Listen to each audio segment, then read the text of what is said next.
ఈరోజు వాగ్దానము, పరిశుద్ధాత్మ వాగ్దానము. పరిశుద్ధ గ్రంథమైన బైబిల్లో నుంచి ఈ వాగ్దానాన్ని మనము చదువుకుందాం. మార్కు సువార్త 10వ అధ్యాయము 16వ వచనం.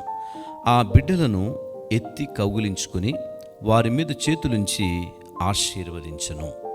ప్రభునందు ప్రియులారా, ఈరోజు నిజంగా ఆ దినము యేసు ప్రభువారు ఆ బిడ్డల్ని ఎలా ఆశీర్వదిస్తున్న సందర్భం ఉందో, ఈరోజు ఈ వాగ్దానం ఏంటంటే చిన్న బిడ్డలను ఆశీర్వదించను. వారినే కాదండి, ఈరోజు మీ పిల్లల్ని దేవుడు ఆశీర్వదిస్తున్నాడు. మీ పిల్లల దగ్గర ప్రభు నిలబడుతున్నాడు. ప్రభు హస్తాలు మీ పిల్లల వైపు చాపబడుతున్నాయి. చిన్న పిల్లలను ప్రభు ఆశీర్వదించను. ప్రభునందు ప్రియులారా, చాలామంది ఆనాడు కాల సమయంలో యేసు ప్రభు వారి దగ్గరికి తమ పిల్లలను తీసుకొచ్చారు. చిన్న పిల్లల్ని తీసుకొస్తే శిష్యులు ఆటంకపరిస్తే యేసు ప్రభు వారు చేసిన పని ఏంటంటే, వారిని ఒకసారి ఆగండి అని చెప్పి వారిని ఆటంకపరచొద్దు, నా ఎద్దుకు రానివ్వండి అని చెప్పి యేసు ప్రభువులు వారు ఎప్పుడైతే ఆ యొక్క పిల్లల దగ్గరికి వచ్చాక వారిని ఎత్తుకొని అలాగే వారిని కౌగిలించి అలాగనే వారి మీద చేతులుంచి వారిని ఆశీర్వదించను.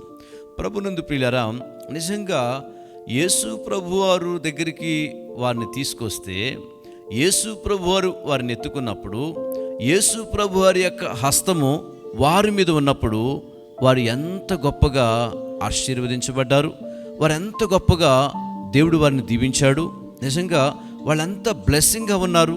ఈరోజు వాగ్దానాన్ని వింటున్న మన జీవితంలో ప్రియమైన దేవుని బిడ్డారా, ఒకవేళ ఈరోజు మీ జీవితంలో మీ పిల్లల విషయంలో మీరు అనుకోవచ్చు, చాలామంది మా పిల్లలు సరైన జ్ఞానం లేదండి, సరైన ఆరోగ్యం ఉండట్లేదండి, ఎప్పుడు చూసినా హాస్పిటల్కి మా పిల్లల్ని తిప్పుతున్నామండి, ఎప్పుడు చూసినా సరే కొన్ని సమస్యలతో మేము ఉంటున్నామండి, మా పిల్లలు మా మాట వినట్లేదండి, లేదా మా పిల్లలకి సరైన భవిష్యత్తు లేదండి, మా పిల్లల గురించి మేము దిగులు పెట్టుకున్నామండి, లేకపోతే మా పిల్లోడు పాపో చిన్న వయసులో కనపట్లేదండి అని ఒకవేళ అలాంటి పరిస్థితిలో ఉన్నారేమో, మీ పిల్లలు హాస్పిటల్లో ఉన్నారేమో, వీల్ చైర్లో ఉన్నారేమో, ఎలాంటి పరిస్థితుల్లో ఉన్నారేమో, ఒక్క మాట బైబిల్ చెప్తుంది. ఈరోజు వాగ్దానం ఏంటంటే, మీరు యేసు ప్రభు దగ్గరికి వాళ్ళు ఎలా తీసుకొచ్చారో దేవుని సన్నిధికి వారిని తీసుకురండి.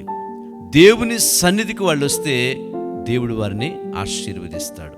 ఓ ప్రాంతంలో ఒక ఫ్యామిలీ ఉన్నారు. వాళ్ళ జీవితంలో దేవుడు బిడ్డలనిస్తే వారు చక్కగా దేవుని సన్నిధికి వాళ్ళ ముందు సరిగా మాట వినలే. చిన్నపిల్లలైనా వాళ్ళు మాట విన్నప్పుడు చాలా చెడ్డగా వాళ్ళ మనస్తత్వాలు కనపడుతున్నప్పుడు వాళ్ళు తల్లిదండ్రులు చేసిన పని దేవుని సన్నిధి తీసుకొచ్చారు. యేసయ్య దగ్గరికి, యేసయ్య మందిరానికి తీసుకొచ్చారు. యేసయ్య మందిరంలో ప్రార్థన చేపిస్తున్నారు.